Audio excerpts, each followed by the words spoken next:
Salut tout le monde! Aujourd'hui à Top Jeu, je vais vous parler de Circuit Maze. C'est un jeu qui est dans la même catégorie que Gravity Maze et Laser Maze que je vous ai présenté déjà. C'est un jeu de challenge individuel. Il y a 60 challenges et c'est un jeu électrique. Donc, je vous explique comment on joue puis je vous dis ce que j'en pense tout de suite après. Alors, le jeu Circuit Maze vient avec un plateau, 60 challenges de débutant à expert. Les solutions sont à l'arrière. Vient avec une légende et deux reminders pour les polarités des pièces. Ça vient aussi avec 3 pièces balises qu'on appelle, en fait, ce sont des petites lumières. Ça vient avec des lignes droites, des pièces en T, des pièces pont, une pièce pont comme ceci. On a une pièce qui s'appelle aiguillage et on a la pièce du début et de la fin qui sont ici. Ce qu'il faut dire, qui est très important, c'est que dans le guide d'utilisation, on a une grosse section sur l'explication de la circulation des courants, des balises et comment la résistance fonctionne, les circuits en parallèle, les circuits en série. Donc, c'est très, très important que vous allez lire et vous informer sur les bases de l'électricité. Donc, pour commencer, ce qu'on va faire, on va d'abord prendre le challenge numéro 1 et on va placer les pièces qui nous demandent ici. Le challenge, c'est d'allumer la lumière jaune et on doit rajouter 2 pièces en angle et la pièce bleue de l'arrivée. Donc, on se place, on met toutes les pièces de côté, on va reproduire ce qui est écrit ici. Ce qu'il faut faire attention avec les pièces, c'est de bien positionner. Certaines pièces ont des plus et des moins, comme vous pouvez voir ici. Donc, il faut bien les placer dans la bonne position, comme ceci. Et là, on va récupérer 2 pièces en angle.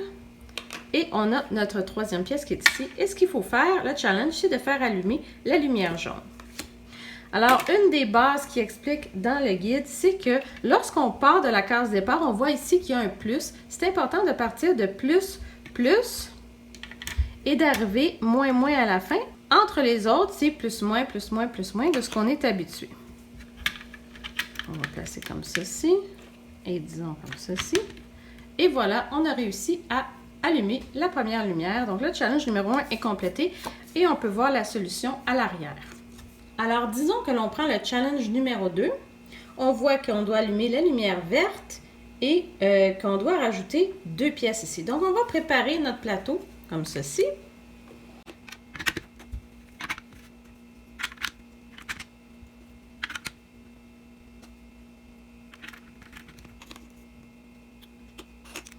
Alors, je suis prête. J'ai reproduit ce qui est indiqué sur la carte. Maintenant, je vais rajouter 2 pièces et il faut faire allumer la lumière verte. Alors, ici, on voit, il faut bien faire attention qu'il y a seulement un départ sur cette pièce-ci.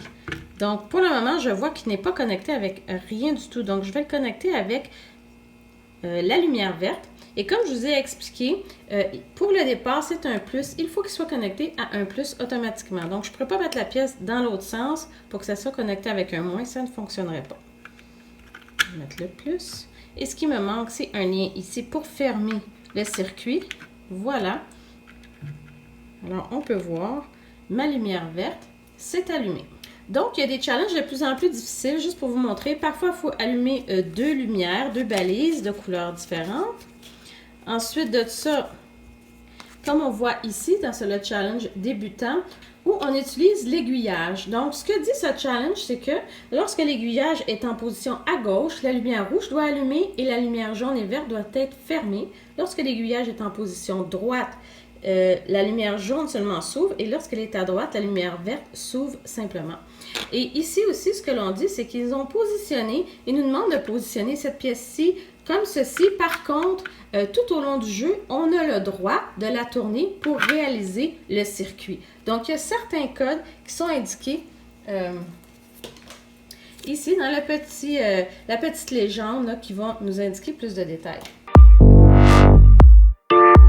Alors, Alors, ce que je pense de Circuit Maze, je pensais que j'allais aimer autant que Gravity Maze, parce que Gravity Maze, c'est un des jeux qu'on garde, donc vous irez voir. Circuit Maze, j'ai plusieurs petits problèmes avec ce jeu-là. C'est sûr que les composantes, c'est génial. L'idée derrière ce jeu-là, d'essayer d'apprendre à nos enfants des principes d'électricité, je trouve ça incroyable. Par contre, c'est extrêmement difficile. C'est pas un jeu pour les 8 ans et plus. Même moi, j'ai eu beaucoup de difficultés à comprendre tous ces concepts. Alors oui, il y a un petit guide qui explique tous les concepts d'électricité là-dedans, donc les circuits en parallèle et toutes sortes de choses qui sont importantes à connaître. Par contre, ça m'a pas vraiment servi de comprendre ces concepts-là, malheureusement. Je pense que c'est vraiment fait pour des gens qui s'en vont en électricité, par exemple. Donc ça a été un petit côté négatif pour moi. J'ai vraiment essayé de passer du temps, essayer de comprendre les concepts électriques, essayer de les reproduire sur la planche, en fait, avant de commencer les challenges. Je me suis dit, ça va peut-être aider à comprendre. Évidemment, les premiers challenges, c'est des challenges, bon, les cartes sont géniales, il n'y a rien à dire là-dessus.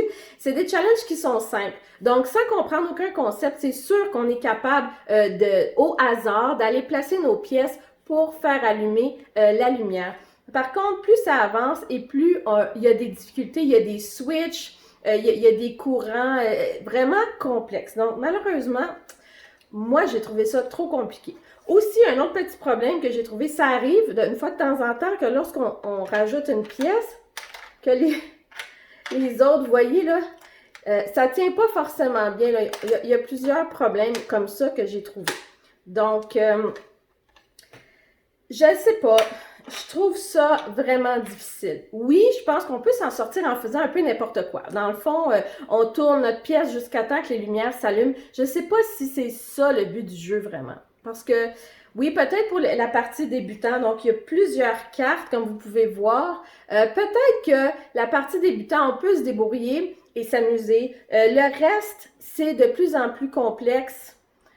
Moi, malheureusement, j'y rejouerai pas, mais si vous êtes des gens qui aiment les challenges, c'en est vraiment tout un. Parce qu'il faut apprendre vraiment les concepts d'électrique derrière ce jeu-là. Je pense que Think Fun ont fait une belle job de nous montrer et de nous expliquer tous ces concepts-là dans le petit guide. Je pense que avoir quelqu'un qui connaît, qui a des bases d'électricité, ça aiderait l'enfant à développer ces connaissances-là.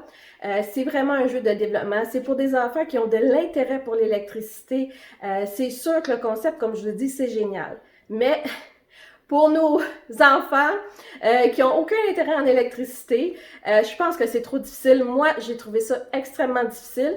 J'ai pas réussi les challenges plus que ceux de débutants, malheureusement. Là. Dès qu'il a fallu rajouter une switch ou dès qu'il a fallu rajouter des difficultés, on réussit pas là, à passer au travers de ces challenges-là. Vous voyez comme celle-ci qui est un expert, évidemment. Il faut vraiment, ici il y a une switch, donc il faut que la lumière rouge et la verte soient allumées quand la switch est à gauche. Il faut que la verte seulement soit allumée quand la switch est au centre. Et il faut aussi qu'elle soit seulement allumée quand la switch est à droite. Donc ça crée des difficultés extrêmes pour réaliser ce challenge-là. Évidemment, les réponses sont en arrière. Mais bon, comme je vous ai dit, si vous êtes prêts à faire ce challenge-là, allez-y. Pour les gens qui ont juste envie d'avoir du plaisir, je suis pas sûre que c'est le jeu pour faire qui est bon pour vous. Allez voir Gravity Maze qui est génial. Allez voir Laser Maze, c'est des jeux qui sont beaucoup plus faciles à apprendre, beaucoup plus faciles à avoir du plaisir. Donc, je vous vois à la prochaine vidéo. Ciao!